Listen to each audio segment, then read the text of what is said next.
Welcome to the first set of the challenge floors. From here on out, assume that every attack that you shouldn't get hit by will result in instant death. I'll be going over every mob that has a non-obvious mechanic.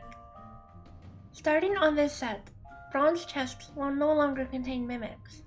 Silvers will instead. First off is the Orthospider. This uses Orthochimera, a small, late-showing point-blank AoE that deals heavy damage and applies the minimum debuff. This follows up with an attack that, if you are shrunk, will one-shot you. When pulling these in a group pull, treat them like the bombs from floor 1 to 10. Constantly back up from the pack of mobs to be safe, as it can be hard to keep track of all of them. Next is the Orthokalisan. This buffs mobs with a 2x damage buff when in combat. While not dangerous on its own, pulling multiple of these in a group pull may lead to overwhelming amounts of damage when all mobs get buffed, so take caution. The Orthotaur is next. These are your standard Minotaur mobs and use 100 ton Swing, a medium-sized late-showing point-blank AoE, as well as 11 ton Swipe, which is a late-showing frontal Kono attack with a small range. Next, we have the Orthochimera.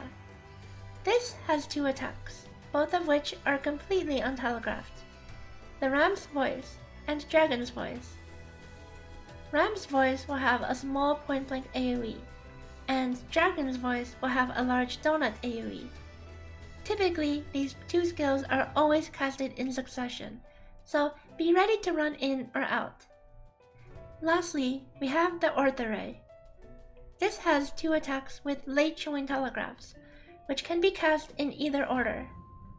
First, we have Forearming, which is a huge half-circle AoE in front. Then we have Atmospheric Displacement, which is a large point-blank AoE. Make sure to stay close to these to be able to avoid the Forearming AoE. Bonus mention: the Orthoempuse will attempt to position itself behind you and then push you back. Make sure to be wary of your positioning when pulling these, as you don't want to get knocked into a potential trap or another mob's attack. The boss on this set is the Twintania clone. It starts out by casting Twister. Move until you see the tornado on the ground away from you. Touching this will lead to instant death. It follows this up with Meridian Cyclone, creating tornadoes all over the floor. Here, you need to prepare for an upcoming knockback mechanic, so look for a safe spot that doesn't have tornadoes on the wall, and slowly lead up to that position with the following AoEs. These AoEs resolve very slowly, and you can stack 2 of them on top of each other before moving forward. After dropping 4 circles in total, the boss uses Turbine, which knocks you back and is not preventable with knockback immunity, so make sure you're inside the hitbox for this, or you will be knocked into a wall and receive a potent dot. Once in this fight, the boss will disappear and cast Twisting Dive, where it goes down a line and creates a twister on all players.